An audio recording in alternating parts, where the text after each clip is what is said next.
وزدني إيمانا من قلبي الحيران ناديت يا منان وأمرني بالغفران وزدني إيمانا ذنبي تعلاني للذل أردني ذنبي تعلاني. بسم الله الرحمن الرحيم. الحمد لله رب العالمين والصلاة والسلام على رسوله الأمين محمد وعلى آله وصحبه أجمعین و من تبعهم بإحسان إلى يوم الدين. بینندگان عزیز و گرامی شبکه جهانی وصال حق، سلام الله علیکم و رحمته و برکاته. باز هم با قسمت جدید برنامه زلال ایمان خدمت شما عزیزان و سروران هستم. همکار عزیزم استاد سلیمانی عزیز را کنار خود دارم. در آغاز سلام های خود و شما بیننده های عزیز را خدمت استاد سلیمانی عزیز تقدیم نموده ایشان را خیر مقدم میگویم. من هم عرض سلام دارم و ادب می‌کنم خدمت شما برادر عزیز و بزرگوارم و همچنین همه بینندگان عزیز و ارجمند و امیدوارم که در این لحظاتی که در خدمت شما بینندگان هستیم آنچه مورد رضای الله متعال است در این محفل ما بیان بکنیم. آمین. آمین یا رب العالمین. بیننده های عزیز، البته از هفته های گذشته با ما در موضوع ایمان به ملائکه هستید. ما در مورد ایمان به ملائکه یا رکن دومی از ارکان ششگانه ایمان که ایمان به ملائکه هست بحث های داشتیم. البته ملائکه را معرفی کردیم. ایمان به ملائکه که در آیات و احادیث نبوی صلی الله علیه و سلم وارد شده است را خدمتتان عرض کردیم و کسی که ایمان به ملائکه را انکار بکند یا اصلا از وجود ملائکه انکار بکند حکمش چی است، این را نیز بیان کردیم که انکار قرآن لازم می آید و انسان کافر می شود. و همچنین در مورد صفات ملائکه، صفات خلقی ملائکه بحث کردیم که ملائکه ها دارای بال هستند، یک ذات از نور آفریده شدن و قدرتمند و قوی هستند.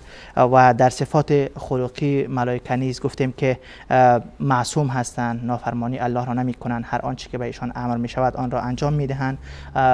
ذات و یا مخلوق با حیایی هستند، حیا دارند و در قرآن کریم ایشان را بندگان معزز الله یعنی عباد مکرمون خوانده شده است و غیره بحث های داشتیم. البته در این هفته ان شاء الله روی نامه های ملائکه بحث خواهیم کرد.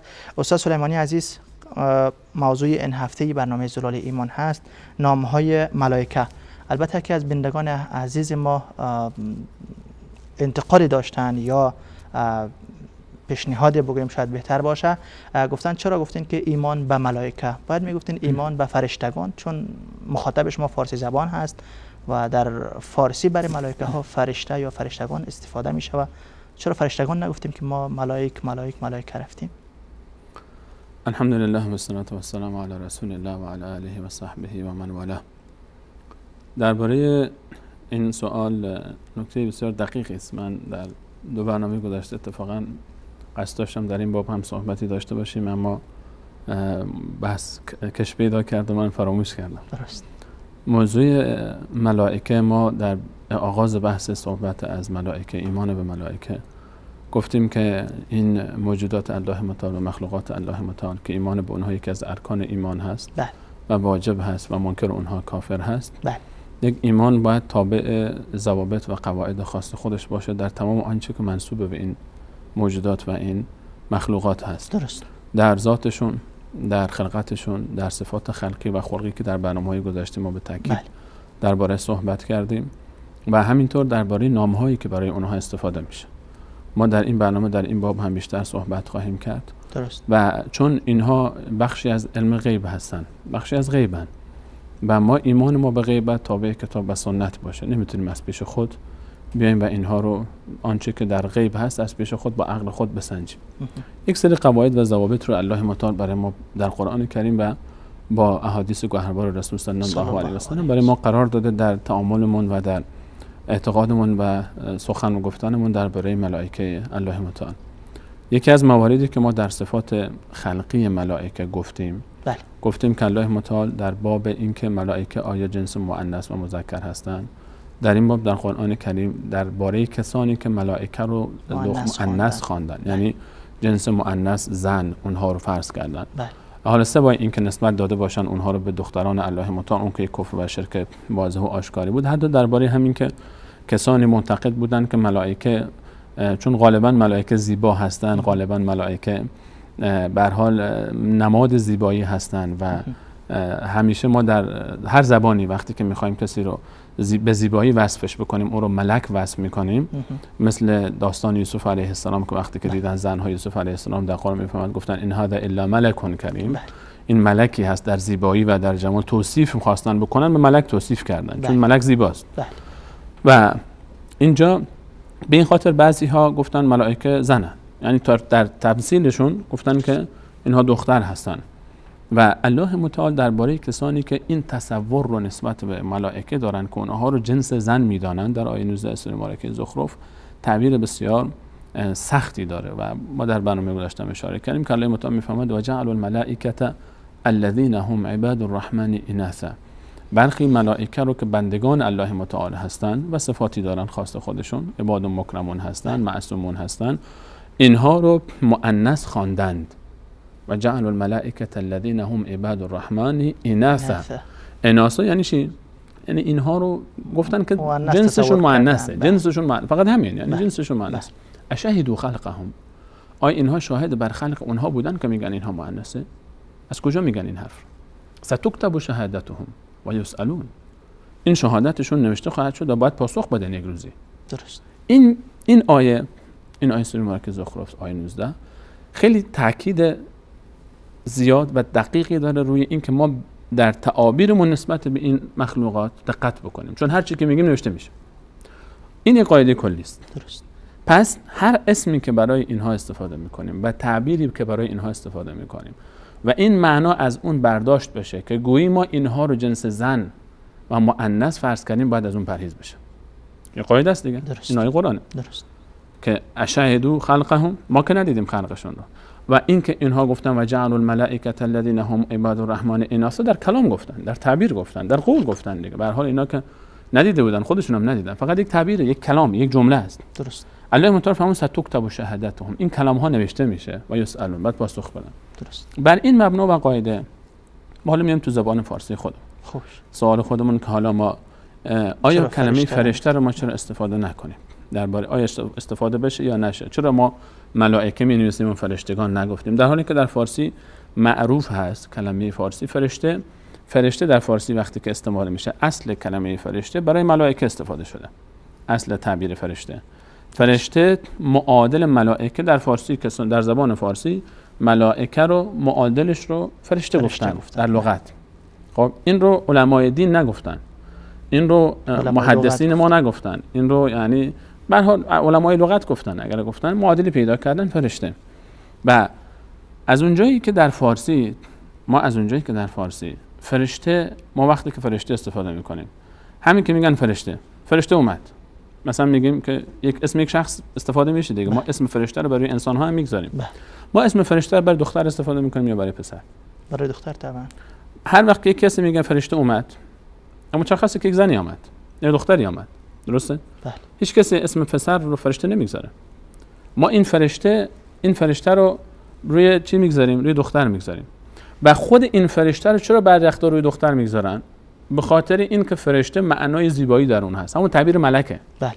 ما بعضی وقتا در فارسی خیلی کسی زیبا باشه بهش میگیم فرشته روی، فرشته خوی، فرشته صفت. چرا؟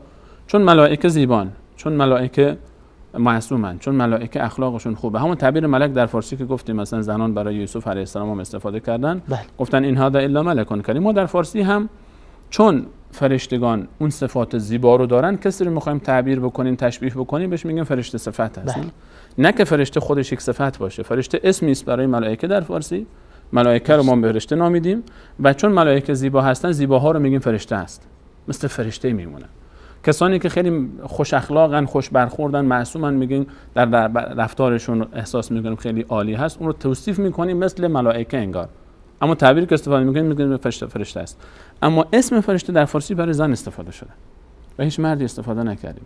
به این خاطر از اونجایی که اسم فرشته ما در فارسی برای زنها استفاده کردیم در لغت فارسی، فکر نمی‌کنم در این موضوع کسی با من اختلاف داشته باشه که فرشته اسم دختر هست در فارسی. درست. هیچ کسی اسم مرد رو فرشته نمیذاره، اسم پسر رو نمیذاره.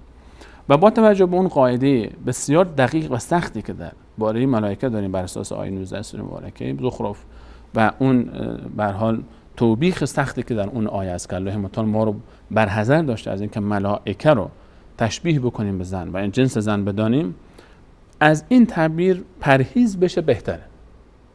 از این تعبیر فرشته برای ملائکه فرشته نگیم بهتره، چون این شبهه ایجاد میشه که شاید ملائکه دخترن و شده این کار.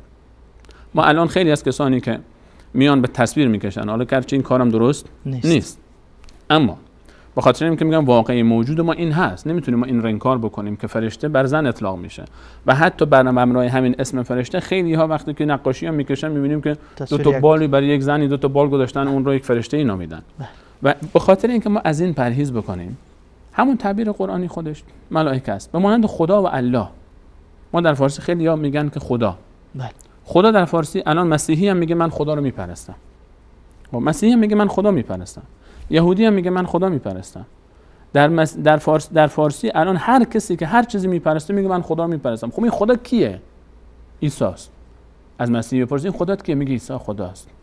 اون سه تا خدا میگه خدا عیسی است. از یهودی هم بپرسید همینطور. از اون قبر رو کسی دیگه هم بپرسید میگه خدا خورشیده، خدا ماهه، خدا آتشه. زرتشتیش هم میگه من خدا رو میپرستم. خب این خدا کیه؟ خدا میگه آتشه. کلمه خدا در فارسی معادل اله در عربی اله، درست، اما معادل الله نیست. لفظ جلاله الله هیچ وقت جای لفظ الله رو نمیگیره. اما وقتی ما میگیم ما الله رو میپرستیم، خود به خود هیچ وقت مسیحی نمیاد این گونه بگه که من فقط الله رو میپرستم. یهودیش نمیاد این حرف رو بزنه، یا ستاره پرست و خورشید پرست و آتش پرستش نمیاد این حرف بزنه. به همین خاطر در این تعابیر اگه دقت بکنیم خیلی مناسب تر است تا ما کاملا مشخص بشه. یا آیه دیگه که میگن یسمون الملائکه تسمیه الانثى، اینها در آیات زیاد در این باب که در آیه ما چندین آیه داریم، در سوره های مختلف چندین آیه داریم که الله متعال میفرماید که ما رو برحذر میداره از این که ملائکه رو ما به همین آیه که شما اشاره فرمودید تسمیه انثی دخترانه براشون بگذاریم. تسمیه انثی یعنی همین نامی که از اون این برداشت بشه که این جنس زن و دختر است. از اونجایی که فارسی اسم فرشته در فارسی برای زن استفاده میشه، پس این خیلی مناسب تر هست که ما در زبان فارسی خودمون حتی امکان از این تعبیر استفاده نکنیم، چرا که فرشته اسم دختر در فارسی است. معادلای دیگه میشه استفاده کرد، معادلای دیگه ای هست. خود همین ملائکه رو ما الان همه میدونن دیگه، ملک ملائکه رو همه فکر نمی‌کنم کسی مشکلی داشته باشه با این. اما از اون جایی که این تعبیر خاص، این معنا ازش برداشت میشه که گویی ما نام دخترانه برای فرشته انتخاب کردیم و واقعا نام دخترانه است فرشته، شکی در این نیست و صفتی نیست، اسم یک دختره. اسم یک دختره که حالا چرا دختر فرشته میگن؟ چون ملائکه زیبا بودن میخوان تشبیهش کنن به ملائکه و این اسم رو اصل بر روی ملائکه گذاشته شده ولی برای اسم دختران است. به هر حال چون که بهتر این پرهیز بشه، ما حالا کسی خودمون هم گهگداری استفاده میکنیم، اما این به این معنا نیست که من نمیگم که تحریم بکنیم، تحریم نمیکنیم و من هیچ وقت تحریم نکنم که حرام هست این تعبیر استفاده کردن و جایز نیست. اما به هر حال با توجه به اینکه این توبیخ شدیدی وارد شده، توبیخ شدید در آیه هست و شبهه ایجاد نشه و تشابه صورت نگیره که گویی خدای نکرده ما اونها رو جنس زن میدانیم و مؤنث میدانیم، پرهیز بشه حتی امکان بهتره و ما من باب اولا ملائکه ذکر میکنیم، نه اینکه حالا بگیم اگه کسی فرشته گذاشت حتما باید بر علیش فتوا صادر کنه، نه هیچ وقت این معنی نیست. درست. جزاکم الله خیرا، بارک الله فیکم. خب از اونجایی که عنوان برنامه ما یا موضوع برنامه این هفته زلال ایمان که نامهای ملائکه هست و ما بحثی کردیم روی این که به ملائکه فرشته گفتن در فارسی درست هست یا خلاف اولا هست، استفاده نشه مناسب تر هست، استفاده نشه بهتر هست. ملائکه مناسب تر هست از فرشته، خود تعبیر ملائکه آسان تر هم شاید باشه. به هر حال تعبیر احساس میکنم سختی نیست. ما خیلی از کلمات ما مخصوصا در فارسی، حالا ما هیچ تعصبی ما روی زبان نداریم و مخصوصا که زبان فارسی ما فرزند عربی اساسا، ما الان 50-60% لغات فارسی ما دقیقاً همون لغات عربی با همون کاربرد در فارسی و احساس میکنم تعصبی به خرج ندیم آسان‌تر است و اصطلاحات شرعی رو جایگزین اصطلاحات خودمون بکنیم مناسب تر است. مثل نصرانیت و مسیحیت، ما الان مثلا میگیم مسیحیت در حالی که قرآن بیشتر نصارا استفاده میکنه. ما نصارا رو به کار ببریم بهتره، گرچه ما در فارسی چون کسی نمیگه نصارا، در فارسی ما میگن مسیحی، اما ما خب نصارا رو چرا جایگزین میکنیم؟ تا جا بیفته این تعبیر ما باید جا بندازیم و فرهنگ سازی بکنیم. بسیار خوب. میشه برای ما بگوین که برای ملائکه در کتاب و سنت نام‌های وارد شده است؟ چون عنوان برنامه را گذاشتیم نام‌های ملائکه. چه نام‌هایی برای این مخلوقات مکرم و معزز الله متعال استفاده شده است؟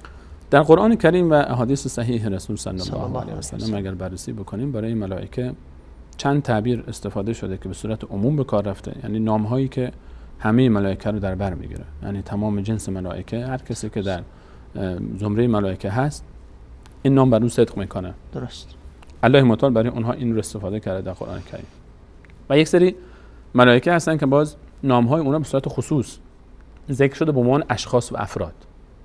ما یک نام کلی داریم که به جنس ملائکه هر کسی که در زمره ملائکه است میتونه برای اون اطلاق بشه. درست. در قرآن کریم و یک نام‌هایی رو که برخی از ملائکه رو الله متعال به صورت خصوص خود افراد و اشخاص خاصی از اونها رو برای ما ذکر کرده در قرآن و در حدیث صحیح رسول صلی الله علیه و سلم و برخیشون اشاره شد. درست. درباره اسم‌های عامی که برای ملائکه استفاده میشه در قرآن کریم 5 اسم به کار رفته، 5 تعبیر به کار رفته که اینها برای ملائکه بجز غیر از خود لفظ ملائکه مشهورترین اینه که خود همین کلمه ملائکه است که ما در ابتدا گفتیم که از چی گرفته شده. یکی از معانی ملائکه به معنای رسول هست و یکی از معانی ملائکه به معنای قوت هست. و بعد از لفظ ملائکه که برای این مخلوقات عظیم و عزیز الله متعال استفاده شده، تعبیر دومی که استفاده شده تعبیر رسول هست. رسول یا رسول. الله متعال در سوره مبارکه فاطر مثلا میفرماید اعوذ بالله من الشیطان الرجیم بسم الله الرحمن الرحیم الحمد لله فاطر السماوات والارض جاعل الملائکه رسلا. الله متعال قرار داده ملائکه رو رسول. این تعبیر رسول الله متعال ملائکه رو رسول نامیده. این اسم دیگه. الله متعال اونها رو جاعل الملائکه رسلا و الله متعال اونها رو رسول خوانده. چرا؟ چون اونها رسولن. رسول یعنی چی؟ رسول فرستاده شده. چون اینها از طرف الله متعال فرستاده میشن برای امور خاصی که حالا ما در برنامه بعد ان شاء الله درباره وظایف ملائکه و این وظایف این رسولان صحبت خواهیم کرد. یا ما درباره مثلا ملائکه باز در سوره مبارکه حج داریم که الله متعال میفرماید الله یصطفی من الملائکه رسلا و من الناس. الله از ملائکه رسول انتخاب میکنه و از مردم. و باز ما مثلا میبینیم که ابراهیم علیه السلام وقتی خطاب قرار داد اون ملائکه‌ای که به شکل انسان آمدن پیش او و نشناخت اونها رو، گفت فما خطبکم ایها المرسلون، ای فرستاده شدگان، ای رسولان، شما برای چی آمدین؟ اگر حالا اینجا غذا هم نخوردین و به هر حال با منم کاری نداشتین چرا آمدین؟ هدفشون چیست؟ یا الله متعال میفرماید ولقد جاءت رسولنا ابراهیم بالبشرا، نه ابراهیم بالبشرا، الله متعال خود رسول استفاده میکنه. یا برای فرشتگان با خودمون کلمه فرشته باز از زبان ما در میره دیگه. یا برای ملائکه‌ای که برای بحث چیز هست، موضوع بحث اونایی که موکل به مرگ هستن، یعنی ملائکه‌ای که وظیفه اونها این هست که جان رو بگیرن، الله متعال میفرماید توفته رسولنا، اونجا هم کلمه رسول استفاده میشه. در آیات فراوانی الله متعال برای ملائکه کلمه رسول استفاده کرده. پس رسول یکی از نام‌هایی است که برای ملائکه استفاده شده به صورت عموم. آیا فکر نمی‌کنین که این رسول یا رسولی که در آیاتی که اشاره کردین برای یک مجموعه خاصی از ملائکه ها استفاده شده، قسمی که برای یک مجموعه خاصی از انسان ها نیست استفاده شده؟ این یکی از تعابیر هست که ما اگر به صورت عموم نگاه بکنیم، از اونجایی که ملائکه الله متعال هر کدوم یک وظیفه‌ای دارن، حالا ما رسول در کلشان رسول نیستن شاید. ما در بین طبیعتا بین ملائکه هم درجات هست. بین ملائکه هم وقتی کلمه متعال میفرماید الله یصطفی من الملائکه رسلا و من الناس، این آیه اشاره به این داره که اونها هم خودشون اصطفا یعنی گزینش شدن. بله. این تعداد محدود و منتخبی هستن. اصطفایی که اینجا الله متعال ذکر میکنه، این اصطفایی که اینجا انجام میشه، اصطفای رسول، خب ملائکه اصطفای اونها باز با توجه به دستوراتی که انجام میدن و وظایفی که انجام میدن متفاوت هست. مثلا ما جبرائیل علیه السلام وقتی که ملک وحی است، خب این رسالتش با رسالت بقیه انبیایی که کارهای دیگه انجام میدن طبیعتاً فرق میکنه. اما در کل تعبیر رسول برای ملائکه استفاده میشه به صورت عموم، چرا که اونها هر کدوم یک وظیفه خاصی دارن، باز خودشون هم اونها هم اصطفا میشن. خود همین رسول ها هم باز خود ملائکه هم بین خودشون باز اصطفا دارن، یعنی اینکه باز وظایف خاصی دارن که درجات اونها رو نسبت به دیگران متمایز میکنن. این تعبیر به صورت عموم برای ملائکه استفاده شده، یعنی تعبیر رسول رو ما به صورت عموم برای ملائکه داریم. چون می‌بینید که ما مثلا درباره گفتیم ملائکه‌ای که موکل به موت هستن، اونها متفاوتن با ملائکه‌ای که به وحی الهی میپردازند، در حالی که ما در بین انسان ها اصطفا، در بین انسان ها ما رسالت داریم. بین انسان ها الله تعالی وقتی که برمیگزینه باز طبقات داره، برخی رو به رسالت میرسونه، برخی رو به نبوت میرسونه، برخی رو به امامت میرسونه، برخی دیگر رو باز درجه صحابیت به اونها داده، برخی دیگه درجات داریم. ما در ایمان هم درجات داریم. نام دیگری که برای ملائکه استفاده شده در قرآن کریم میبینیم که نام سفره هست. ما در صفاتشون هم گفتیم سفره شبیه رسول هست. سفر از سفیر گرفته میشه. درست. کرام براره به ایدی سفره، کرام براره به ایدی سفره. سفره یعنی سفیران و این معنا متقارب و معنای اول است، تعبیرش فقط مقداری متفاوت است و الله متعال کلمه سفره رو، تعبیر اسم سفره رو هم برای ملائکه استفاده کرده بعد از رسول. پس رسول، ملائکه، رسول، سفره. و نام دیگری که باز در قرآن کریم برای ملائکه استفاده شده، تعبیری که استفاده شده برای اونها این هست که الله متعال برای ملائکه خودش تعبیر جنود استفاده کرده. جنود یعنی جمع جند است. جند یعنی سرباز. لشکر. جنود لشکرها. درست. سربازها، جندی میشه سرباز، جند میشه لشکر، جنود میشه لشکرها. درست. اینها لشکرهای الله متعال هستند. اینها برها سربازان همیشه آماده به خدمت الله متعال هستند که الله متعال اونها رو به هر گوشه‌ای که بخواد میفرسته و دستورات الله متعال اجرا میکنن. و من جمله آیاتی که مثلا در این باب استفاده شده که الله متعال درباره غزوه حنین میفرماید که بیارید که الله متعال در حنین شما رو یارید کرد و انزل جنودا لم تروها و عذب الذين كفروا، در آیه 26 سوره توبه. و انزل جنودا، الله متعال میفرماید که من لشکرهایی فرستادم لم تروها، شما اونها رو ندیدید و عذب الذين كفروا، و الله متعال اونها رو عذاب کرد. و ما نمونه این جنود رو در بدر هم ما داریم که در بدر هم الله متعال ملائکه خودش رو فرستاد و الله متعال در شب هجرت رسول صلی الله علیه و سلم در آیه غار آیه 40 سوره توبه هم باز ما این رو داریم که الله متعال میفرماید که او رو یاری کرد اذ هما فی الغار اذ یقول لصاحبه لا تحزن ان الله معنا فانزل الله سکینته علیه و ایده بجنود لم تروها. اینجا جنود مراد کی است؟ مراد ملائکه الله متعال هستند. پس تعبیر جنود هم برای ملائکه الله متعال، لشکریان الله متعال اینا. و ما یعلم جنود ربک الا هو. تعداد اینها، این لشکریان الله متعال رو هم الله متعال خودش بهتر خبر داره و کسی دیگری نمیدونه. و این ما یعلم جنود ربک الا هو در آیه آمده که الله متعال درباره قیامت جهنم صحبت میکنه که علیها 19، یعنی 19 تا الله متعال میفرماید که از ملائکه من، حالا خودش بهتر میدونه که چگونه هست وضعیتشون، اینها بر جهنم گماشته شدن و بعد در ادامه میفرماید که تنها اینها نیستن و ما یعلم جنود ربک الا هو، و لشکر الله متعال رو که این ملائکه هستن رو جز خودش کس دیگری نمیداند. پس تعبیر ملائکه، تعبیر رسول، تعبیر سفره و تعبیر جنود و تعبیر دیگری که ما داریم در قرآن کریم برای ملائکه استفاده شده الملأ الاعلی. الملأ الاعلی، ملأ الاعلی. ملأ، خود کلمه ملأ یعنی جمعیت.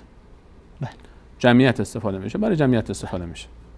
و در تعبیر خاصترش ملأ به بزرگان یک جمع هم استفاده میشه. درست. در تعبیر عموم به جماعت یک کسی میگن ملأ فلان، ملأ فرعون مثلا. ملأ فرعون یعنی جمعیت فرعون، جماعتی که دور برش بودن. ملأ الاعلی جماعتی که در بالا هستن، اینها در مقامات علیا هستن، در آسمان ها هستن. و این رو الله متعال در قرآن کریم با این تعبیر استفاده کرده که الله متعال میفهمد شیطان ها وقتی که میخوان برن به آسمان، اونها سنگ شهاب سنگی میاد به جلویشون رو میگن لا یسمعون الی الملأ الاعلی و یقذفون من کل جانب. لا یسمعون الی الملأ الاعلی، اینها نمیتونن استراق سمع بکنن، گوش بسپارن دیگه به آنچه که در ملأ اعلی اتفاق میفته، در جمعیتی که در آسمان ها هستن که مراد اینها ملائکه هستن. این تعبیر رو الله متعال باز برای ملائکه استفاده میکنه که ما این تعبیر رو ما در سوره مبارکه صافات داریم در آیه مبارکه 8. ما الان پس رسول داشتیم، سفره داریم و جنود داریم، ملأ اعلی داریم. تعبیر دیگری که الله متعال برای ملائکه استفاده کرده در عنوان مثال سوره مبارکه هود آیه 18 هم تعبیر الاشهاد هست، شاهدان. و یوم یقوم الاشهاد، و یوم یقوم الاشهاد، اون روزی که شاهدان میان و گواهی میدن که ملائکه الله متعال هستن که ما در وظایف ملائکه باز این رو با بهتر متوجه میشیم که این اشهاد کیا هستن که شهادت میدن. ملائکه‌ای که مینویسن و تمام عبادت های ما رو، چپ رو ما و راست ما یکی هست که خوبی ها رو مینویسه، یکی هست بدی ها رو مینویسه. و همچنین الله متعال میفرماید و یقول الاشهاد هؤلاء الذين كذبوا على ربهم الا لعنت الله علی الظالمین. روز قیامت الله متعال میفرماید کی از ظالمان از اون کسانی که دروغ میبندن به الله متعال. و روز قیامت میفرماید و یقول الاشهاد و میگویند شاهدان. و یقول الاشهاد، اینجا مراد کیا هستند؟ کسانی که شاهد بر اعمال این ظالمان بودند، کسانی که پیوسته با اونها بودند و می نوشتن تمام بدی ها و خوبی های اونها رو. و این اسم یعنی الاشهاد که جمع شاهد است، این هم برای کی استفاده میشه؟ ملائکه. برای ملائکه استفاده میشه. الله متعال با عنوان تعبیر ملائکه که معروف ترین و مشهور ترین هست، بله، ملائکه که جمع ملک است، و تعبیر رسول و تعبیر سفره و تعبیر جنود و تعبیر ملائکه اعلی و تعبیر الاشهاد، ملائکه رو برای ما معرفی کرده که همه اینها باز وظایف اینها رو هم نشون میده. یعنی هر کدوم از اینها برمیگرده به برخی از صفات اینها. مثلا رسول گفتیم بخاطر اینکه رسولان الله متعال هستند، سفیر الله متعال هستند که سفر استفاده شد، و جنود چون اینها لشکر الله متعال هستند، و ملائکه اعلی چون اینها در آسمان ها هستند و جمعیتی هستند که خیلی بالا هستند، اینها مراتبشون و درجاتشون محل حتی سکونت اینها. و اینها برای اینها اشهاد هم استفاده میشه چون اینها شاهدان الله متعال هستن بر اعمال بندگانش و اینها شهادت میدن و مینویسن به حساب کتاب. به هر حال ما تمام آنچه که از اعمال خیر و شر انسان ها انجام میدن اینها اون رو مینویسن. ما یلفظ من قول الا لدیه رقیب عتید. و اینها مجموعه ای از اسمهایی هستند که الله متعال به صورت عموم برای ملائکه استفاده کرده. اینها تعبیرات، اینها اسمهایی هستند که به صورت عموم ذکر شدن. درست. و همه ملائکه رو در بر میگیرن. برای یک فرد خاصی نیست. اینا هیچ کنه مال یک فرد خاص نیست. همه ملائکه جنودن، همه ملائکه ملائکه اعلی هستن، همه ملائکه اشهاد هستن، همه ملائکه رسول هستن، همه ملائکه سفره هستن. درست. و اینها الله متعال اینها رو استفاده کرده، همینطور که همشون جزء ملائکه هستن دیگه. همه ملائکه اصلا اسمشون، این اسمشون هست. درست. و هر کدوم از این اسمها با توجه به وظایف اونها و شخصیت اونها و جایگاه اونها و اون ذاتی که اینها دارن اون استفاده شده. و گفتیم که حتی مثلا تعبیر مثل عباد مکرمون هم میتونه براشون استفاده بشه که الله متعال فرمود بل عباد مکرمون، اینها بندگانی هستن که مکرم هستن. و اینو ما در صفات خلقی بهش اشاره کردیم. اینها برخی از اسمهایی هستن که به صورت عموم برای ملائکه استفاده شدن و باز اسمهایی داریم که باز برای برخی از ملائکه به صورت خصوص ذکر شده در قرآن و سنت صحیح رسول صلی الله علیه و سلم. بسیار خوب، اجازه بدین بریم به سراغ یک وقفه. بعد از وقفه برگردیم به سوی نام‌های خاصی که برای بعضی از افراد این مخلوق معزز و مکرم الله متعال استفاده شده است. اجازه است. بیننده‌های عزیز، میان برنامه کوتاه رو می‌بینیم و برمیگردیم. با ما باشید.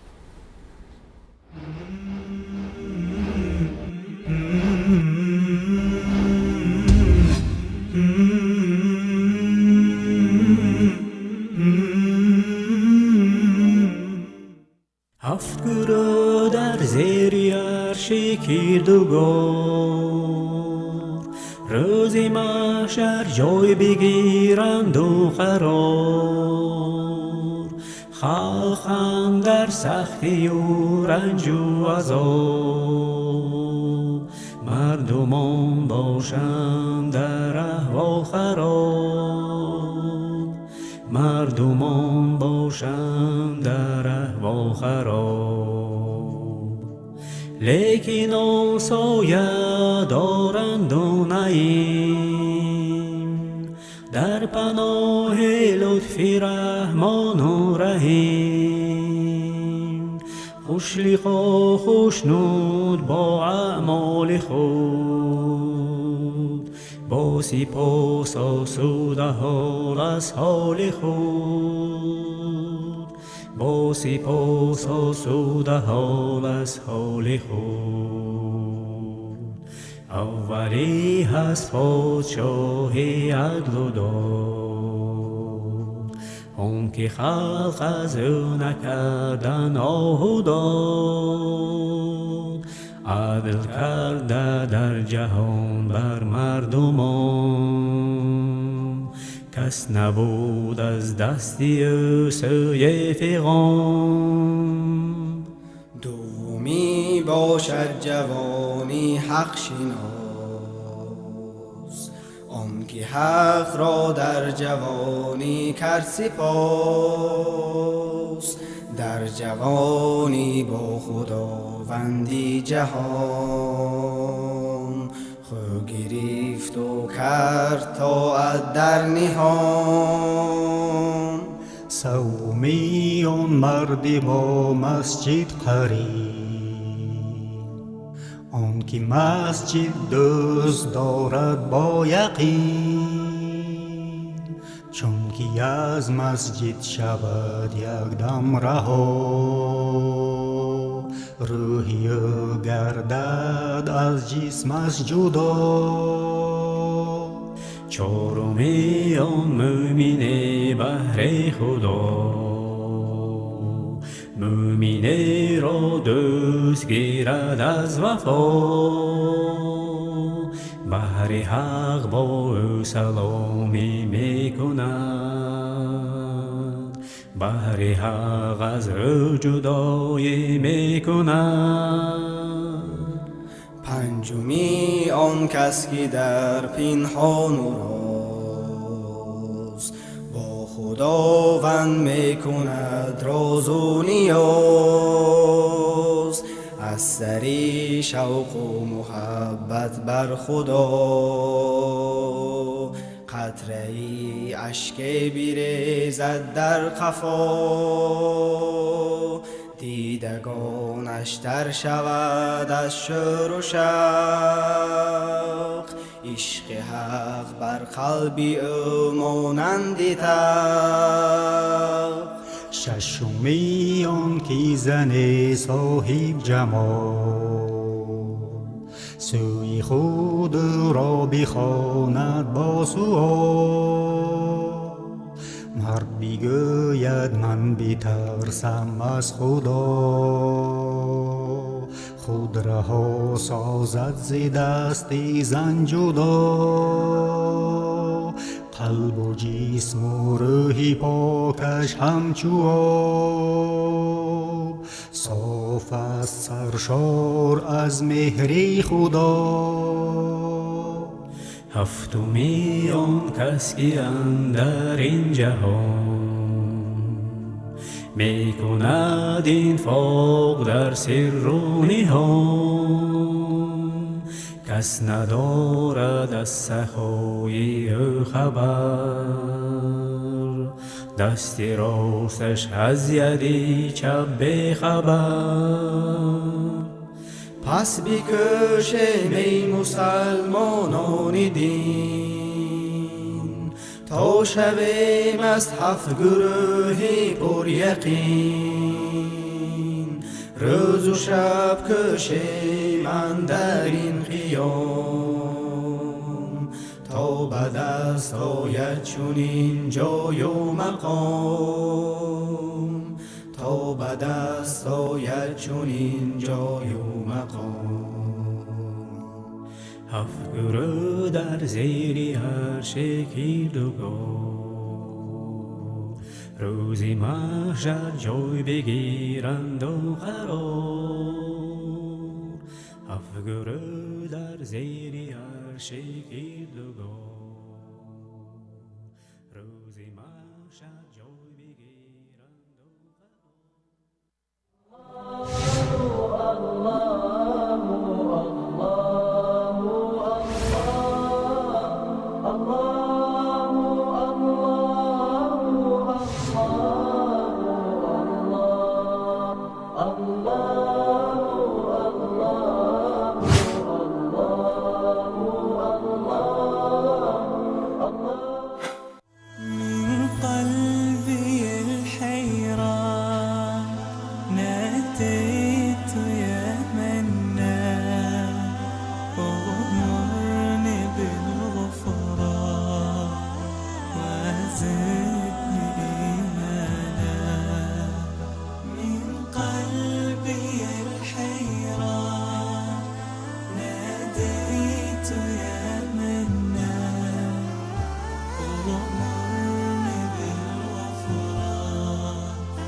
ذنبي تعللي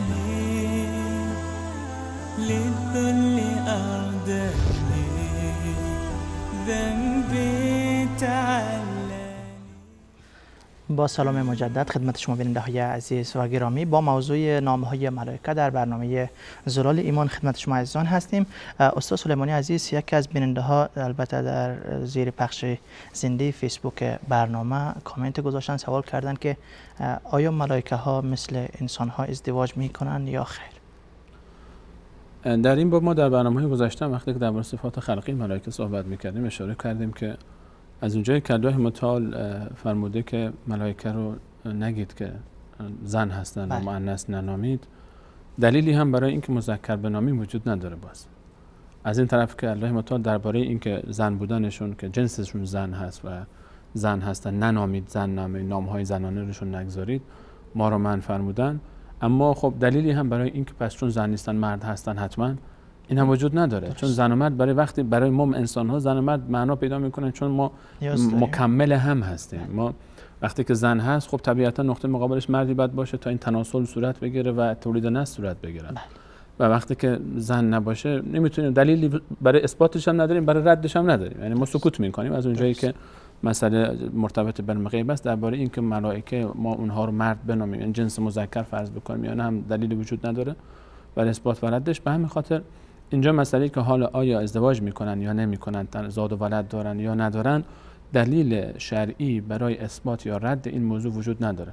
برای اثباتش به این خاطر وجود نداره که نمیتونیم بخوام خودمون قیاس بکنیم. وقتی ملائکه جنس مؤنث ندارن، اگه مثل ما قرار باشن پس باید مؤنث مذکر میبودن. و دلیل برای ردش هم نداریم، چرا که به هر حال این که چون مؤنث ندارن پس شاید مذکر هم نداشته باشن، ازدواج نمیتونن بکنن، این قیاس به ما، این قیاس هم درست نیست. چون که به هر حال الله متعال قدرت داره، الله متعال خالق عالم هست و میتونه که الله متعال اگر بخواد میتونه که همین فرشتگان رو به تعبیری که الان فارسی مد شده دیگه ما خودمونم میگیم که سعی کنیم استفاده نکنیم، اما از بس استفاده کردیم. این اول برای خودم میگم چون حقیقتش ما فرهنگ سازی بکنیم مناسب تر است که تعبیر ملائکه استفاده کنیم. وقتی که الله متعال به هر حال ملائکه رو خلق کرده، میتونه این قدرت رو هم در اونها، این قدرت رو داره که در اونها بذاره که زاد و ولد بکنن. اما دلیلی برای اثبات یا رد این هم ما نداریم. ما از اونجایی که تابع نص صحیح از قرآن و سنت صحیح هستیم، پس نمیتونیم در این باب چه اثبات بکنیم یا رد بکنیم که ملائکه آیا اونها زاد و ولد دارن، ازدواج میکنن یا نه. اما درباره جنها این هست. درست. درباره جنها زاد و ولد دارن، ازدواج دارن و شیاطین هم که نوعی از جن هستن. اما درباره ملائکه ما نه دلیلی برای اثباتش داریم نه دلیلی برای رد. جزاکم الله خیرا. بریم به سوی موضوع خودمون که نام‌های ملائکه موضوع برنامه ما هست. ما به نام‌های عمومی یا نام‌های عام اشاره کردیم که برای ملائکه استعمال شده. اول خب ملائکه خیلی زیاد در قرآن برای ملائکه استعمال شده، سپس الرسول آمده، سفره و جنود، ملأ اعلی و اشهاد و در مجموع عباد مکرمون هم خوانده شدند. آیا برای افراد معین از ملائکه نام‌های مشخصی برای یک فرد مثل فضل الحق سلیمانی، امام الدین رحیمی، احمد جان پشت صحنه، منیر جان، اینطور نام‌ها برای افراد معین و مشخص ملائکه استعمال شده؟ ما در قرآن کریم و احادیث صحیح رسول صلی الله علیه و سلم برخی از این نام‌ها برای ما اشاره شده، نام‌هایی که اشاره داره به یک افرادی خاص، اشخاصی خاص از مجموعه ملائکه. آیا اینکه حالا همه ملائکه نام‌هایی دارن یا ندارن این رو هم والله اعلم و ما چون این رو هم درباره این صحبت بکنیم، اما غالبا اگر به هر حال هر موجودی یک اسمی داره و به هر حال اسمهای کلی که اینها دارن، شاید هم اسمهای تک تک ملائکه هر کدوم یک اسم خاصی داشته باشن. این رو ما درباره این هم نظر داده نمیتوانیم چون که دلیلی براش نداریم. اما از اونجایی که اگر بخوایم میشه، چون برخیشون اسمهایی دارن، میشه مثلا بر اساس اینکه برخی از این مجموعه اسم دارن پس شاید دیگران هم حتما اسمهایی داشته باشن، چون برخی وقتی که اسمهای خاصی دارن یکی دو تا برای ما معرفی شده پس دیگران هم غالبا اسمهایی دارن.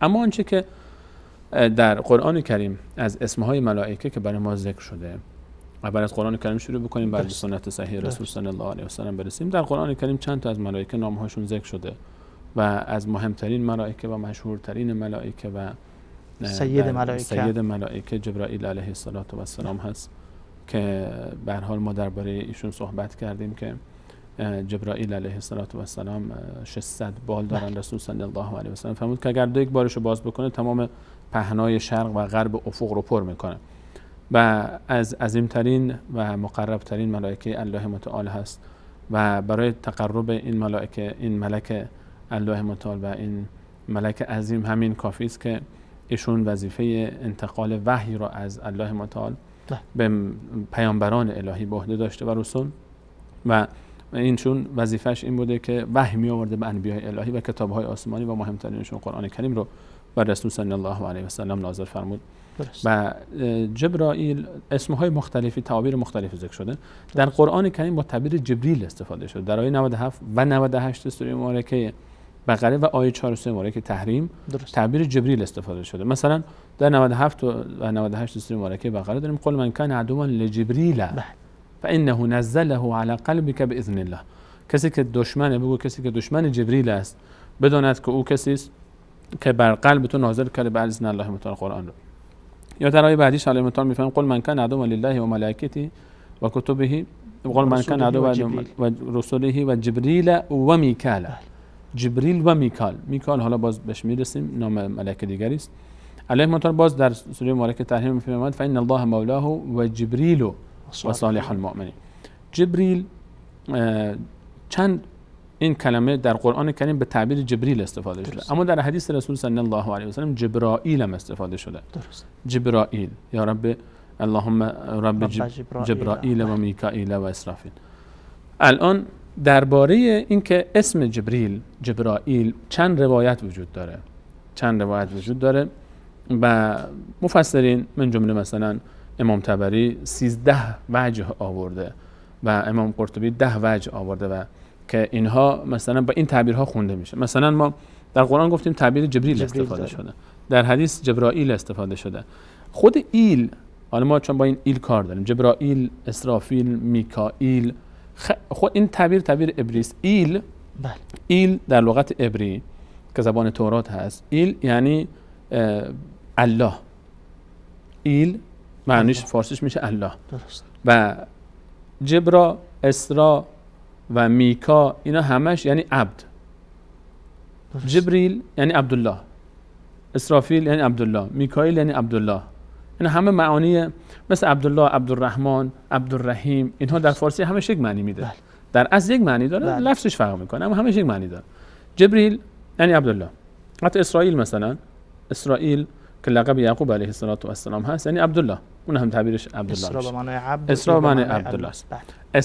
سراف هم حتی اسرافیل یا سرافیل اون هم به همین نام است.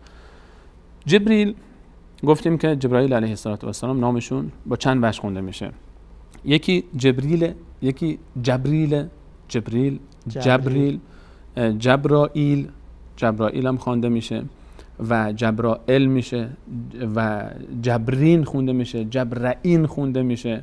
اینها وجه‌های مختلفی گفتم تا 13 تا هم ذکر کردم و همین تعبیر درست است، همشون هم درست. حالا کسی بگه جبریل، جبرائیل، جبرائیل، جبرائیل، جبریل و جبرین، جبرائین، اینا همه این اسما درست است و همه اینها برای جبریل علیه السلام استفاده میشه. اما در قرآن کریم جبریل استفاده شده و در سنت صحیح رسول صلی الله علیه و سلم جبرائیل برای این فرشته الله متعال و ملائکه مقرب استفاده شده. اما درباره نامهای دیگری که جبرائیل علیه السلام در قرآن کریم داره، باز به 3 نام دیگه هم استفاده شده. یعنی ایشون اسم مشهورترشون جبریل است، در قرآن کریم جبریل استفاده شده و جبرائیل، و تعابیر دیگری هم برایشون استفاده شده. الروح یکی از اسمهای باز جبرائیل علیه السلام هست. الروح، کلمه الروح یک از اسم در قرآن کریم به چند معنی به کار رفته. الروح که یکیش مراد جبرائیل علیه السلام است. مثلا در سوره مبارکه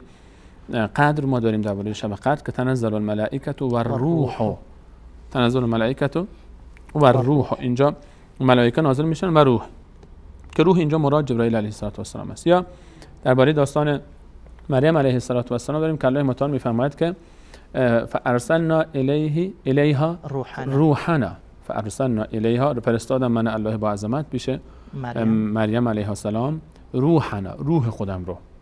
این الروح اینجا الروح مراد جبرائیل علیه السلام است و تمثل لها بشرا سویا، که به شکل انسانی به پیش محضر به مریم علیه السلام داخل شد و بشارت داد به فرزندش عیسی علیه السلام.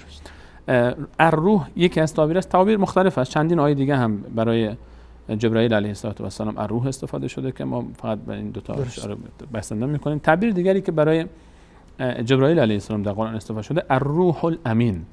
خود کلمه الروح درباره معناش هم اگر اشاره داشته باشیم بعد نخواهد بود. امام طحاوی رحمت الله علیه نشون درباره کلمه الروح و وجه تسمیه جبرائیل علیه السلام از حکمت‌های این که چرا الروح نامیده شده این میفرمایند که روح چرا به این خاطر که وظیفه ایشون آوردن وحی بوده برای انبیای الهی از طرف الله متعال و وحی به منزله روح برای اصل انسان و اصل وحی اون سرچشمه‌ایه که انسان رو زنده نگه می‌داره. انسان با وحی به الله متعال ارتباط پیدا می‌کنه و روح برای بدن چقدر مهمه، وحی هم انقدر برای حیات خود وجود انسان، حیات اصلی انسان مهم است. به این خاطر تشبیه شده الروح استفاده شده، گویی که چون وحی رو میاره و وحی به مانند روح میمونه برای انسان، برای زندگی قلب انسان و حیات قلب انسان، به این خاطر الروح استفاده شده برای جبرائیل علیه السلام. و الروح الامین هم گفته شده. الروح الامین نزل به روح الامین، در سوره شعراء الله متعال میفهمند نزل به روح الامین علی قلبک لتکون من المنذرین. الله متعال میفهمد که روح امین یکی از صفات جبرائیل علیه السلام الامین هست. درست. روح امین، صادق و امانتدار که در خیانت نمی‌کنه در وحی رو آورده بر تو تا شما از جمله انذار دهندگان باشید. درست. الروح الامین به تعبیر سومی هم برای جبرائیل علیه السلام در قرآن کریم استفاده شده. الروح القدس، روح مقدس و پاک. الروح القدس. و ما درباره الروح القدس در دو آیه نمونه ذکر میکنم. مثلا در سوره مبارکه بقره الله متعال میفرماد ولقد آتینا عیسی ابن مریم الکتاب و ایدناه بروح القدس. اینجا روح القدس الله تعالی میفرماد من به عیسی علیه السلام پسر مریم به اون کتاب دادم و او رو تایید کردم با روح قدس. روح قدس کی است؟ روح قدس جبرائیل علیه السلام هست مراد. و همچنین روح القدس ما در سوره مبارکه نحل آیه 102 هم داریم که الله میفرماد قل نزله روح القدس من ربک بالحق. روح القدس این رو بر شما نازل کرده. و روح القدس در حدیث رسول صلی الله علیه و سلم هم حسان شاعر رسول صلی الله علیه و سلم رو رسول الله صلی الله علیه و سلم میفرمود که ای حسان جواب بده از طرف پیامبر الله متعال و اللهم ایده بروح القدس، بار الله او رو تاییدش کن با روح القدس. و این دعا جالب هست که سنت هست انسان برای کسی میخواد دعا بکنه میگه اللهم ایده بروح القدس، بار الله با جبرائیل علیه السلام این رو یاری کن. و اینها اسمهایی هست که در قرآن کریم برای جبرائیل علیه السلام استفاده شده و مهمترین ملکی که در قرآن کریم از ایشون یاد شده جبرائیل علیه السلام هست. بعد جبرائیل علیه السلام در قرآن کریم نام میکائیل ذکر شده. البته در قرآن میکال آمده بعد از نام جبرائیل. در آیه 98 سوره مبارکه بقره که بهش اشاره کردیم کلمه متعال میفهمه قل من کان عدوا لله و ملائکته و کتبه و رسله و جبریل و میکائیل فان الله عدو للکافرین. هر کسی که دشمن الله باشه، ملائکه‌اش باشه، کتاب‌هاش، رساله‌هاش و دشمن جبرائیل و دشمن میکائیل، جبریل و دشمن میکال قرآن میکال استفاده کرده برای این ملک الله متعال. الله متعال میفهمه که دشمن اینها باشه او کافر است و الله دشمن کافران است. در سنت رسول صلی الله علیه و سلم میکائیل ذکر شده برای ایشون میکائیل ذکر شده. درست. در قرآن میکال آمده، در سنت میکائیل آمده. درست. میکال، میکائیل و همچنین میکائیل. درست. اینا همه 6 وجه خونده میشه این نام ایشون و همش درست است. همین تعبیر درست است. به من جبرائیل علیه السلام گفتیم 10 وجه و 13 وجه داشت، ایشون 6 وجه. ایشون فرد معینی هست. ایشون ملک رسول الله صلی الله علیه و سلم در روایتی از ایشون پرسیده شد که وظیفه ایشون چی است؟ میکال در قرآن ذکر شده نامشون، یک شخص خاص، یک ملائکه که از ملائکه الله متعال هست که وظیفه ایشون رسول صلی الله علیه و سلم فرمودن مسئول باران و النبات و القطر، گیاهان و باران است، یا به تعبیر ساده تر مسئول رزق و روزی است. ایشون موکل الله متعال است در رزق و روزی بندگانش و مخلوقاتش. و میکال و ایشون نامش در قرآن کریم ذکر شده و در سنت صحیح رسول صلی الله علیه و سلم. و از اونجایی که تاکید میشه بر این دو نام بعد از نام ملائکه، ذکر کل ملائکه در سوره بقره آیه 98 و علامت‌ال این دو نام عزیز جبرائیل و میکائیل با تاکید ذکر میکنه، نشان از عظمت و تقرب و جایگاه و منزلت خاص این دو بزرگوار نزد الله متعال داره علیهم السلام که الله متعال اینها رو باز تاکید میکنه روش که بعد از نام ملائکه به صورت خصوص باز ذکر میکنه. درست. و این دوتا از ملائکه مهمی هستن که نام اونها در قرآن کریم ذکر شده. علاوه بر این دو بزرگوار در قرآن کریم نام ملک دیگری ذکر شده که اسمش مالک هست. مالک در سوره زخرف آیه 77 الله متعال میفرماید جهنمیان ندا میدن و نادوا یا مالکو لیقضی علینا ربک قال انکم ماکثون. جهنمیان ندا میکنن یا مالک، ای مالک، الله متعال خدای خودت رو بطلب که ما رو بمیراند، یقضی علینا، کار ما رو تمام کند، ما رو بکشه دیگه، رد چیم از دست این عذاب، چون میدونیم در دوزخ مرگی در کار نیست و همچنین که در بهشت نیست. و ایشون میفهمد قاله، ببینید این قاله برمیگرده به کی؟ یک نفری است داره صحبت میکنه، اونا ندا کردن کیو؟ مالک رو، اسمش مالک است و ایشون میفهمد که انکم ماکثون، برید حالا شما اینجا هستید. مالک رسول الله صلی الله علیه و سلم فرمود که ایشون خازن نار است، یا به تعبیر ساده فارسی خودمون ایشون نگهبان دوزخه و مسئولیت کلی دوزخ رو، یعنی چون نگهبانی که دوزخیا فرار نکنن، این فراری که جایی نمیتونن فرار بکنن، الله متعال ایشون رو مالک رو رسول صلی الله علیه و سلم فرمودن خازن و نگهبان جهنم قرار داده. و میدونیم که جهنم نگهبانهایی داره. وسیق الذین کفروا الی جهنم زمرا، دسته وارد جهنم میشن کافران، حتی اذا جاءوها فتحت ابوابها، وقتی میان درهاش باز میشن، و قال لهم خزانتها الم یأتیکم رسول منکم، و به اونها گفته میگوین نگهبانان دوزخ.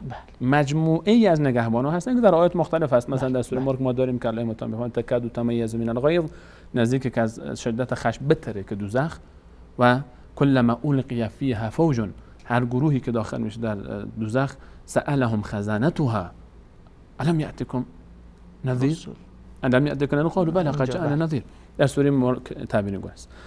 پس این آیات اشاره داره که دوزخ خزانه داره، خزانه نگهبانانی داره و رئیس نگهبانان، یا به تعبیر سوره مرگ که تحریم علیها ملائکه غلاظ شداد، ملائکه بسیار سخت.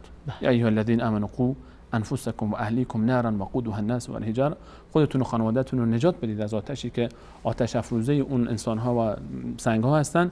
علیها ملائکه غلاظ شداد، ملائکه بسیار سختگیر و تندی بر او گماشته شدن که مجموعه اینها مدیریت اینها رو گویی که مالک علیه السلام به عهده داره و مالک نام خازن یا نگهبان دوزخ هست که رسول الله صلی الله علیه و سلم در روایتی فرمودن در شب اسراء، من در شب معراج من مالک رو دیدم و ایشون در آیه قرآن کریم هم بهش اشاره شده. این نامی هست که در قرآن کریم ذکر شده درباره خازن دوزخ. اما برای دوزخ اگر خازن و نگهبانی بوده، برای بهشت و جنت هم نگهبانی وارد شده. در همین آیه که در سوره مبارکه غافر وسیق الذین، در سوره مبارکه زمر وقتی که اشاره کنیم وسیق الذین اتقوا وسیق الذین کفروا ربهم الی جهنم زمرا، درباره متقین هم هست وسیق الذین اتقوا ربهم الی الجنه زمرا، گروه متقین به وارد بهشت میشوند و سوق داده میشوند به سوی بهشت، حتی اذا جاءوها و فتحت ابوابها، وقتی که میرن درها از قبل باز شده است، اصلا درهای بهشت از قبل باز شده است. درهای دوزخ، این واو اینجا واو حالی است، یعنی در حالی که درها باز هست. در دوزخ بسته است، غالبا زندان‌ها درش همیشه بسته است، اما مکان‌های پذیرایی، قصرهایی که برای پذیرایی از قبل دراش بازه. بهشت از قبل دراش بازه و فتحت ابواب و قال لهم خزانتها سلام علیکم طبتم فادخلوها داخلین. خزانتها، نگهبانان بهشت اونها میگن که خوش آمدید، بفرمایید، خوش آمدید، جاودانه اینجا سلام بر شما و جاودانه بمانید و ان شاء الله که الله متعال این سعادت رو نصیب ما بکنه تا این کلام رو بشنویم و واقعا بعد از این دیگه لذتی باقی نخواهد ماند. وقتی که به انسان گفته میشه سلام علیکم طبتم فادخلوها داخلین، سلام بر شما، خوش اومدید، جاودانه داخل بشید به جنت الله متعال. و از این آیه اینجوری برداشت میشه که پس برای بهشت هم برای جنت هم نگهبانانی داره. درست. در روایتی که روش قیل و قال هست، ابن عساکر در تاریخ خودش ذکر کرده و این روایت گفته شده که نام مالک بهشت رضوان هست. رضوان یعنی سردار نگهبانان بهشت، مثل مالک که سردار نگهبانان جهنم بود، این هم سردار نگهبانان بهشت است به اسم رضوان. البته روی مالک در قرآن ذکر شده و شکی درش نیست. درست. اما درباره اسم رضوان، درباره مالک سردار نگهبانان بهشت روی روایتش قیل و قالی هست، ملاحظاتی روش هست. درست. حالا اما در مجموع نگهبانان داره بهشت، نگهبانانی دارند. عجیبه که الله متعال درباره نگهبان دوزخ صحبت کرده اما درباره نگهبان بهشت هیچ اشاره‌ای نکرده. دوزخ نگهبان داره. ببینید اصلا این خودش یک اشاره لطیف است که دوزخ زندان نگهبان داره. یعنی حتی شما بهش میگید که به خدای خودت بگو ما رو بکشه، میگه نه خیر اینجا میمونید. یعنی امکان نداره شما از اینجا نجات پیدا کنید. اما در بهش نگهبان یک جوری انگار که دستوان انسان رو میبنده، نه مدیر داشته باشه و امر نه بهش اصلا هیچ اشاره بهش نشده که بهش رئیس نگهباناش، گرچه همون نگهبانام همه اینجا خادمن، برخلاف دوزخ که نگهبانا همه آمر هستند و محکوم میکنن و میزنن. اما اینجا در بهشت درباره ملائکه دوزخ الله متعال میفرماید ملائکتون غلاظ شداد لا یعصون الله ما امرهم و یفعلون ما یؤمرون، رحم نمیکنن به کسی. اما درباره بهشت هیچ میگه نگهبانایی داره، اما هیچ اشاره نمیکنه که اینا چطورن، چون بهشت اصلا اشاره کردن به سختگیری اینو معنی نداره. در بهشت نگهبان سختگیری میخواد چیکار بکنه؟ نگهبانی سرسختی داره بهشت. خب ما اصلا برای چی داریم میریم بهشت؟ دست این راحت باشیم اونجا. ولی متعال اشاره نکرده بهش. در روایتی که روش گفتیم ملاحظاتی از روی روایت، سندیت روایت گفته شده که اسمش رضوان هست. درست. اما گفتین خزانه جهنم سخت گیرن، فرشتم یعنی تندخو می بوده دیگه. گفتیم که الله متعال ملائکه ما انسان نرم خوره گفتیم. ملائکه ببینید ما الان همیشه حتی در صفات مؤمنین هم ما رسول الله صلی الله علیه و سلم که ما ارسلناک الا رحمتا للعالمین، رحمت للعالمین است و از هر ملکی رسول صلی الله علیه و سلم عزیزتر و زیباتر و رحمتر است و بالاتر است. ایشون هم میفرماید الله متعال محمد رسول الله، محمد صلی الله علیه و سلم رسول الله متعال است و الذین معه اشداء علی الکفار رحماء بینهم. ایشون و کسانی که باشون هستن با کفار بسیار تندن. معامله با کفار اینه، معامله الله متعال با اونها، معامله ملائکه الله متعال، معامله انبیا و حتی مؤمنین و متقین با اونها این گونه است.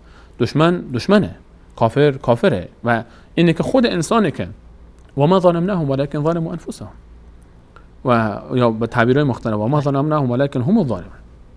و اینها کسانی ظلم الله تعالی به ظلم نکردن، اینا خودشون به خودشون ظلم کردن که خودشون الله متعال اونها را برحذر داشت که نرید به دوزخ میرید، این راه رو ادامه بدید، اما قبول نکردن. اینها این سه تا و یک نام دیگه هم حالا اگر وقت اجازه بده که درباره پایانی برنامه فقط چون این درباره نام‌هایی است که در قرآن کریم ذکر شده، حالا نام‌های ملائکه که در سنت اومده میگذاریم برای برنامه بعد ان شاءالله. درست. یکی از نام‌هایی که روش قیل و قال هست که آیا این نام ملائکه است، دو تا از نام‌ها، حالا یکی نگیم دو تا بگیم، دو تا مجموعه. یکی نام رعد است، الرعد، و یسبح الرعد بحمده والملائکه من خیفته. در سوره مبارکه رعد الله متعال میفرماید و تسمیه میگوید رعد الله متعال رو و همچنین ملائکه الله متعال. برخی از مفسرین به استناد روایتی که علی ابن ابی طالب رضی الله عنه ذکر میکنه که جمعی از یهودیان آمدن به محضر رسول صلی الله علیه و سلم و پرسیدن یا ابوالقاسم اخبرنا ما الرعد، به ما خبر بده که رعد کیه؟ رسول صلی الله علیه و سلم فرمود رعد ملکی است که مسئولیت ابرهای آسمان به دست اوست. این روایت که میشه روش به هر حال استناد کرد، این روایت در حد درجه‌ای هست که بهش استناد کرد. این روایت رو برخی از مفسرین در شرح این آیه و سبح الرعد سوره مبارکه رعد آوردن که رعد نام یکی از ملائکه الله متعال است که مسئول باران، مسئول ابرها و حالا بگیم باران است. اگر چیز رو حساب بکنیم که میکائیل علیه السلام مسئول کلی رزق و روزی باشه، این حالا باز جزئی تره، انگار که تحت به هر حال مدیریت خون این ابر تنها رزق نیست، بعضی وقت عذاب هم شاید باشه. طبیعتاً بعضی وقتها عذاب هست، بعضی وقتها به هر حال خشم الهی هست. رعد اصلا خود اسمش رعدش همون رعد و برق است، خود اسمش هم عجیب هست. و این هم برخی از مفسرین گفتن که الرعد یکی از نام‌هایی است که از نام یکی از ملائکه است که در قرآن کریم ذکر شده. و موضوعی که ما در هفته پیش هم بهش اشاره کردیم، موضوع هاروت و ماروت، موضوع هاروت و ماروت که در سوره مبارکه بقره آیه 102 ذکر میشه و منزل علی الملکین ببابل هاروت و ماروت. این هم قول راجح تر این هست که این دوتا هم نام دو ملک هاروت و ماروت نام دو تا از ملائکه الله متعال هستند که الله متعال اونها رو وظیفه داد که به خاطر ابتلا و به خاطر اینکه مردم بنی اسرائیل رو بترسانن از سحر و جادو آمدن و برخی از فنون سحر رو به اونها گفتن و گفتن اینها سحر است، کافر نشید و برای ابتلا بود. و قول راجح‌تر در این باب قیل و قال هست که بعضی میگن ملک نبودن، ملک بودن، بعضی میگن انسان‌های بودن به درجه از بس خوب بودن اونها رو ملک نامیدن. ابن کثیر اینها رو به تفصیل ذکر کرده، اما قول راجح‌تر این است که اینها جزء ملائکه هستند که در قرآن کریم نام اونها ذکر شده و اینها مجموعه‌ای هستند که در قرآن اونها ذکر شده: جبرائیل و میکائیل و مالک و هاروت و ماروت و رعد. اینها حالا روی رعد گفتیم اختلاف هست، اما هاروت و ماروت اینا راجح تر اینه که ملک هستن. اینها نام ملائکی است که به صورت خصوص در قرآن کریم ذکر شده با تفاصیلی که ذکر کردیم. تشکر. ما اسرافیل را هم در ردیف جبرائیل و میکائیل میشنویم. نام ملک خاصی هست؟ اسرافیل علیه السلام هم نام ملائکی که از ملائکه الله متعال هست که رسول الله صلی الله علیه و سلم در قرآن کریم نامشون ذکر نشده، در حدیث رسول صلی الله علیه و سلم ذکر شده که ایشون میفرمود یا اللهم رب جبرائیل و میکائیل و اسرافیل و این اسرافیل اونجا ثابت است. و در روایت دیگری رسول صلی الله علیه و سلم که روایتی که حالا روش اون هم ملاحظاتی هست درست. البته ذکر نشده.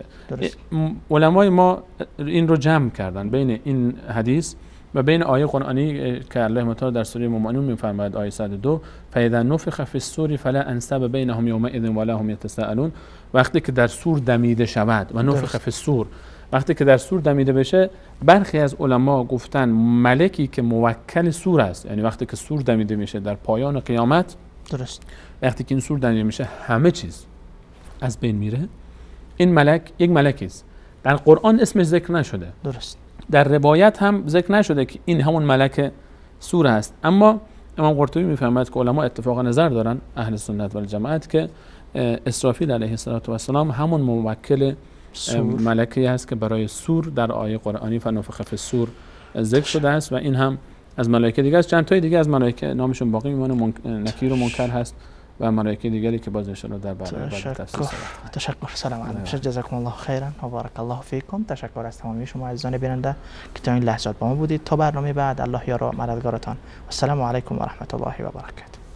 جزاکم الله